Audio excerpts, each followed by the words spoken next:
Sa mga eskwela katulad ng Iron Farm, nakasalalay ang kinabukasan ng agrikultura. Alamin natin kung paano ito ang Agree Ako Dyan.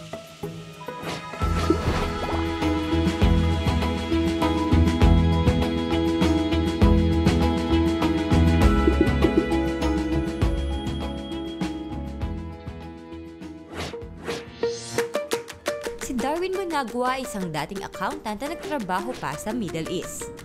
Sa pagbabalik niya sa Pilipinas sa kalagitnaan ng COVID pandemic, itinayo niya ang Iron Farm.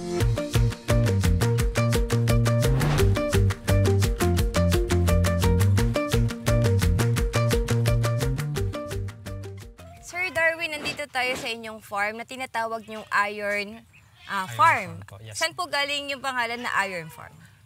Miss Amy, actually ang Iron Farm ay nanggaling sa Iron Man kasi hindi po yung Iron Man na na napapanood natin sa movie. Bali hindi niyo po naitatanong, isa po akong endurance athlete. Mahilig po akong sumali sa mga Ironman na triathlon. Bali ang gagawin po doon, unang-una maglalangoy ka muna ng almost 4 kilometers. And then, pagkatapos nun, magbabike ka ng 180 kilometers. And pagkatapos naman nun, tatakbo ka ng marathon. So, nasa 42 kilometers po yun. So, bali, gagawin mo po yun sa isang setting. So, usually, inaabot kami niya ng, kung medyo mabilis ka, kung professional ka, ng mga 8 hours. Pero pag average, nasa mga 12 to 14 hours. So, from, from dusk till dawn ang yan. So, yun po yung nahiligan kong sports nung nasa abroad pa ako. So, sabi ko, nung nag-iisip na ako mag for good, sabi ko, why not gawin kong Iron Farm? Yung farm na gagawin ko, galing nga doon po sa passion ko talaga rin, yung endurance sports na yun. Kaya po naging siyang Iron Farm. Parang kasi sa pagpa-farming, kailangan mo rin talaga ng endurance. Opo, totoo po yun. Endurance, perseverance. Correct po. So, yan. So, kailan po kayo nagsimula? Kailan natin tinatag o tinayo itong Iron Farm? Okay, so nung 2020 po, nag-usap po kami ng wife ko na sabi ko parang 8 years is enough na para sa pag-abroad. So, sabi ko gusto ko nang mag for good. Pero naisip ko naman, sabi ko kung for good ako, ayoko na nang nasa corporate venue, no. So medyo na siguro ako masyado ng enough na yung time ko para sa corporate. So sabi ko magpa-farm na kami. So naisip ko, sabi ko what if kung Bicol, kasi Bicolano po ako, from Albay. Pero sabi naman ni wife, ni Ann, hindi, doon na lang tayo sa Bataan kasi malapit sa Manila, sa house nila, sa school ng mga bata, tsaka sa office niya. Tsaka hindi po masyadong bagyuhin.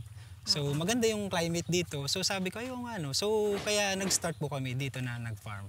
So doon po, nung 2020, mid ng 2020, nag-decide, actually pandemic na po yun eh. So yun, nag-decide na rin po akong mag-for good. So dito ko po inumpisahan. Sa tulong ng mga relatives ko, inumpisahan namin yung paggawa na ng mga kung anong nakikita nyo rito ngayon sa farm. Matapos magtrabaho sa corporate world, nagpasya si Darwin na pagbigyan ng kanyang hilig, ang pagtatanim. Sir, OFW ka, tapos naisip mong mag-farm. Saan nanggaling yung idea na gusto kong mag-farm? Siguro po, kasi actually passion ko siguro talaga eh. Kasi naalala ko nung high school pa ako, ang hilig kong magtanim-tanim sa backyard namin. Tapos naalala ko rin, nung nasa abroad ako noon, imagine, po yun, Middle East. So nasa Qatar po ako noon. So napakainit. At napakainit talaga. Pero ang ginagawa ko po noon, bumibili ako ng mga paso.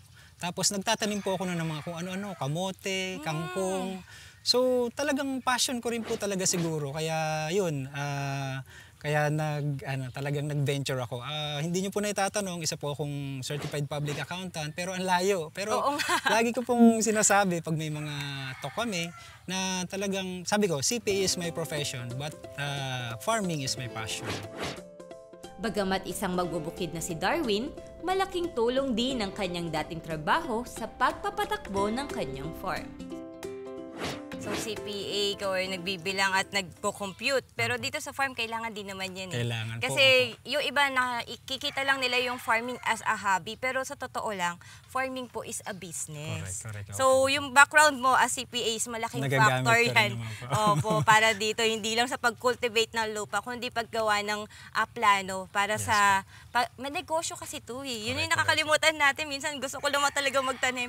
Pero kailangan din po natin kumita ng pera. Totoo po. So, nung nag-uumpisa po kami, kailangan kong gumawa ng business plan. So, siguro sa background ko rin, hindi na mahirap sa akin gumawa ng mga business plan na yan. At pag may mga interventions din si government na kailangan din ng mga plans, 5-year development plan, mga ganun. So, kumbaga, hindi na sa akin Hindi na bago, yung oo. mga ganun.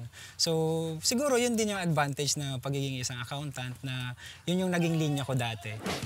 Maraming hamon ang hinarap ni Darwin sa pagtatayo niya ng kanyang farm.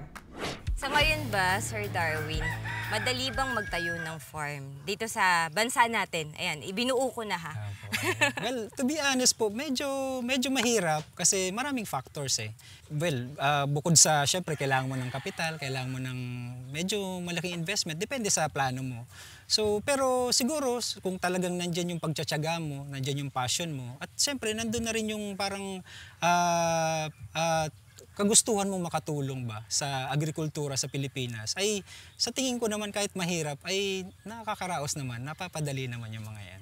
Sir, bakit mo gustong tulungan yung agrikultura ng ating bansa? Well, okay. So magandang tanong po yan, Miss Amy, no? Kasi actually, isa po talaga yan sa mga problema natin ngayon sa Pilipinas, no? Well, ang daming factors, ang daming problem ng Pilipinas, pero isa po ang agrikultura sa malaking pasanin, no? O problema natin, no? So, marami po talagang mga magsasaka sa atin ngayon na parang lugmok, kumbaga lugmok sa kahirapan, no? At kailangan nating tulungan sila. Well, ako po bilang OFW, nakita ko po yun, no, na parang magandang buhay namin doon. Nakakaraos naman, pero parang hirap din naman na pag uwi mo sa Pilipinas, nakikita mo yung kahirapan, nakikita mo yung maraming parang problema na pwedeng naman na kahit papano, in your own simple way, ay makakatulong ka ba? So sabi ko, why not? Pag uwi ko sa Pilipinas, aside from ayoko na sa corporate world, pwede nang dito sa farming. Yung mga katabi po namin dito ay mga kapitbahay namin at mga relatives po ng side ng wife ko. So to be honest, before nilalapitan nila ako, nasabi nila, tulungan mo naman kami kasi before hindi man lang sila kahit isang isang shallow tube well o isang parang patubig na pwede nilang i-request sa gobyerno, parang hindi ma-realize. So parang yun na rin ang naging parang goal ko na sabi ko, sige, tutulungan ko sila para at least man lang sa abot ng aking mga kaya ay maipaabot sa kanila yung mga talagang tulong na talagang para sa kanila. So ngayon, I'm proud to say na kahit papano, maliit pa naman ang aming asosasyon pero nabibigyan na kami ng mga interventions ng government. Well, through the help of aming Municipal Agriculture Office, ng Office of the Provincial Agriculture at mga iba pang sangayon ng gobyerno, napaka-approachable naman nila eh. Basta tama lang yung paglapit mo sa kanila, may purpose ka at nakikita naman nila na yung asosasyon mo, yung mga magsasakang kasama mo ay talagang nagtsatsaga at merong plano at ang goal din nila ay umunlad, ay talagang tutulungan ka rin naman nila. So, malaking pasalamat ko rin sa local government dito, sa provincial government at sa mga iba pang mga agencies ng government dito sa amin. Kasi hindi sila mahirap kausap. Minsan nga po may mga interventions na kahit hindi kami nire-request, kami na po ang tatawagan na sasabihin, Chairman, meron ka bang ganito? Ay sabi ko, wala pa po eh. O sige, i-apply natin yan. Gawa lang kayo ng request, gawa kayo ng resolution para maibigay namin sa inyo to. So napakaganda, 'di ba? Napakaganda pong ganun. At least nagiging tulay po ako ng mga magsasaka at ng government natin para talagang maipaabot sa kanila yung tamang tulong. Saka mas maganda kung sama-sama kayong umuunlad. Naglaan ng mahabang panahon si Darwin para pag-aralan ang pasikot-sikot sa pagtatayo at pamamahala ng farm. Nung nagsisimula ka ba dito sa Ion Farm mo, meron ka bang mga kinonsulta na tao o nagsimula ka muna na magtayo ng farm tapos saka mo nang nakita na ay kailangan ko pala ng tulong kasi hindi pala ganun kadali maging farmer? Anong proseso nung pagtatayo mo ng Ion Farm? Opo. Actually, medyo mahabang kwento po, no, maraming mga pinagdaanan. Pero siguro bilang accountant na rin or bilang nasanay din po sa yan, pagiging isang accountant. So, talagang bago po ako nag-venture sa farming, ay katakot-takot na rin pong mga seminars, mga trainings na mga inattendan ko. Although that time, puro pa lang mga sa YouTube or kaya may mga parang online seminars kasi nasa abroad pa ako that time. Pero before po ako umuwi dito ay marami na rin po akong mga seminars na inattendan. So pag uwi ko po rito, hindi po ako dumating dito na from the scratch. So may mga nakaplano na rin po talaga sa isip ko niyan. So alam ko na kung saan ilalagay yung mga areang to, yung mga alagang to. Tapos pero hindi naman po talaga lahat nandun na. So, habang ginagawa ko po yung farm, may mga nakikilala po ako na staff ng government, na mga kaibigan na nagbe-venture din sa farm, na nai-introduce nila yung mga ibang ideas. So, nang nag-start po ako, ang nasa isip ko lang po talaga is integrated farm. So yun po kasi talaga yung nakatatak na sa isip ko na yun, maganda to mag-integrated farm. Yun yung gagawin ko. Yun ang gagawin ko talaga. Pagdating ko sa Pilipinas, magtatayo ako ng farm.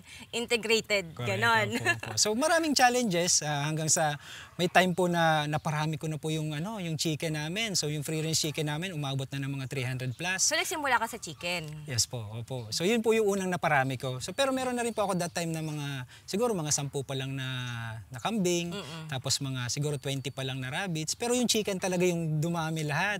Kaso po parang nabigla ako na parang ang laki na ng input cost ko, yung mga feeds. Pero since pandemic po that time, parang ang hirap magbenta. So parang ang hirap ng marketing. Walang market. So sa YouTube lang, sa Facebook lang po ako nag-ano. Pero mahirap pa rin po pumunta rito kasi pandemic nga eh. So hanggang may bumibili naman? Meron naman po.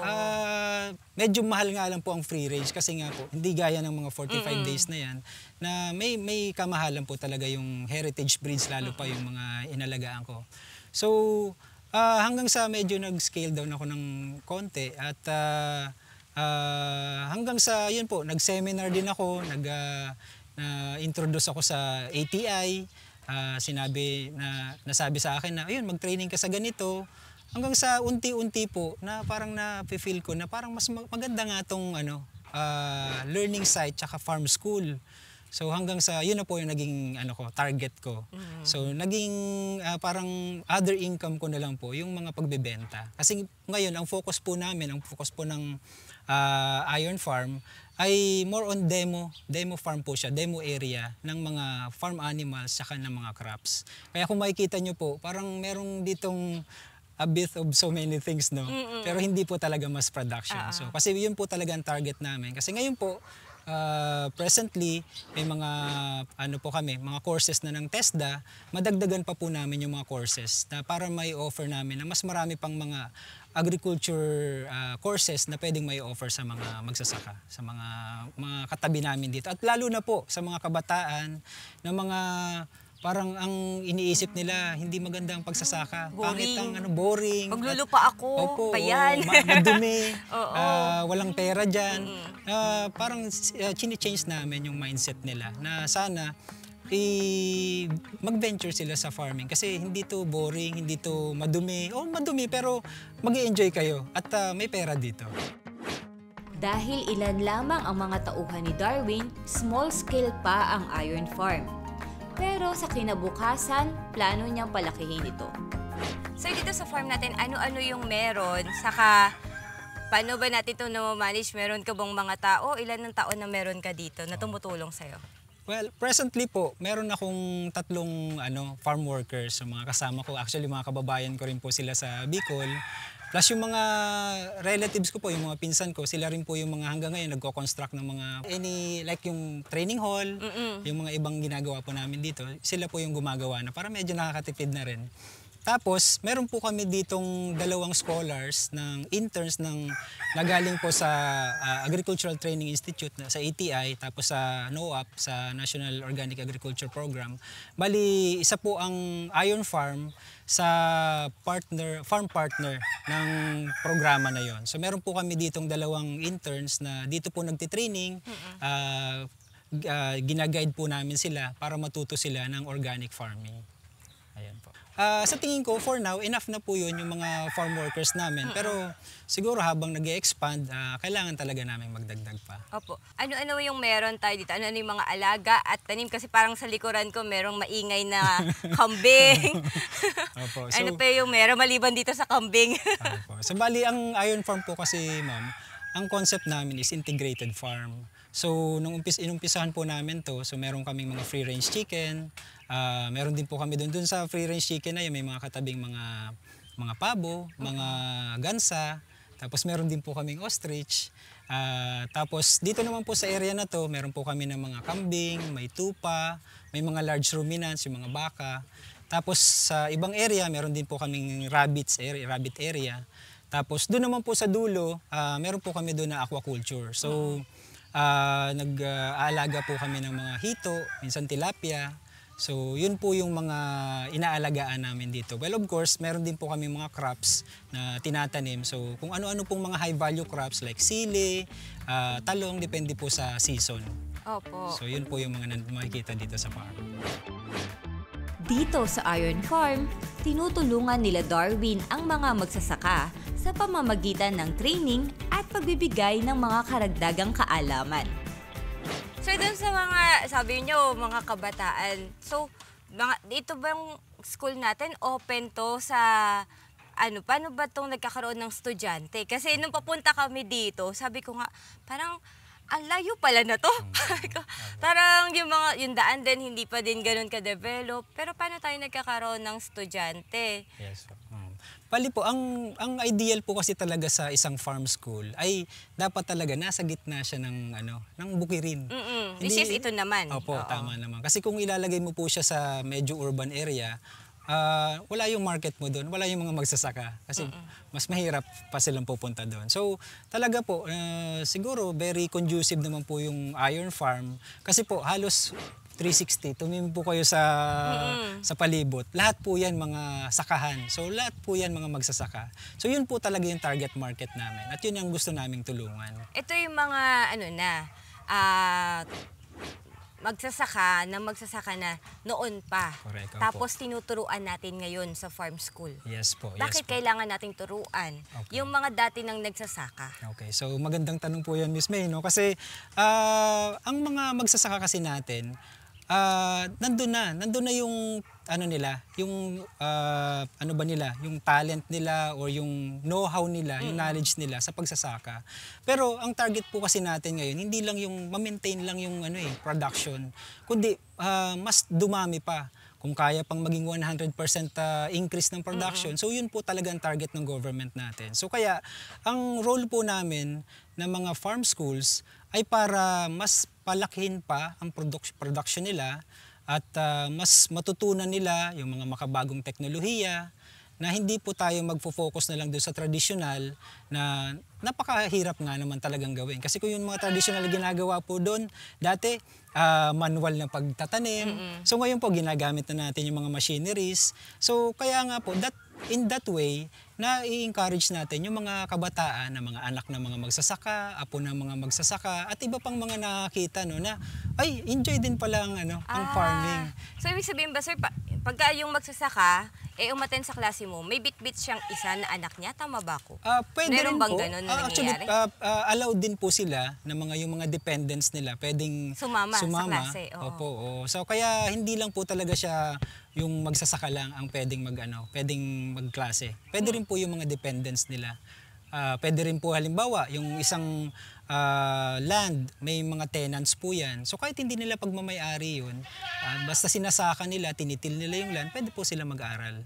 Ayun. So parang kagandahan po kasi nito, yung mga traditional na natutunan nila, yung mga magagandang natutunan nila nun, minimaintain pa rin natin. Pero dinadagdagan natin ng mga makabagong sistema, makabagong teknolohiya.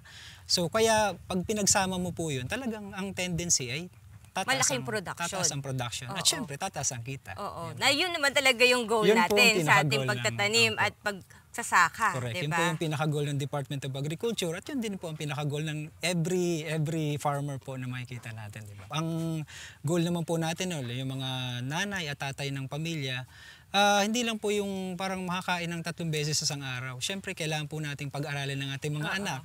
Kailangan po kahit papano ay meron din po tayong paglilibangan, di ba? So, meron din po tayong mga makabagong teknolohiya rin na ginagamit ngayon, mga cellphone, mga TV. So, ang mga magsasaka dapat na rin modern na rin. So, dapat kayanin po nila rin na mabili ang mga bagay na yun. Para kay Darwin, napakahalaga ng mga magsasaka sa mga pangangailangan nating pang-araw-araw. Dati po kasi pagka sinabi magsasaka, yan, mga nakayuko eh. Correct. Opo. Pero dapat ang magsasaka natin ngayon Opo, chine-change nakatingin na po ng natin. diretso. Correct. Na dapat Na hindi tayo po- nahihiya. Kaya hindi po dapat nga pwedeng sabihin na magsasaka lang ako. Dapat talagang pag training po kami, iniiwasan po namin yung gano'n. Talagang ini-inculcate namin sa mga isip nila na dapat pag sinabi mong magsasaka ako. Hindi Proud. yung proud ka dapat na magsasaka kasi ang pagiging magsasaka, yun yung nagiging buhay ng ating komunidad ng ating bansa. Kung walang nagsasaka, kung hindi mabubuhay. Mag-i-import tayo na mag-i-import. Totoo po. Mabubuhay ka na walang abogado. Siguro sa isang beses sa isang buhay mo, pwede mong mamit ang isang abogado. 2-3 beses sa isang doktor. Pero araw-araw po, kailangan mo nang magsasaka kasi kailangan mong kumain. Kumain, opo. Totoo yan. Dahil sa tiyaga at paninindigan, si Darwin, isang accountant, nagtagumpay bilang isang magsasaka. Agree ako dyan!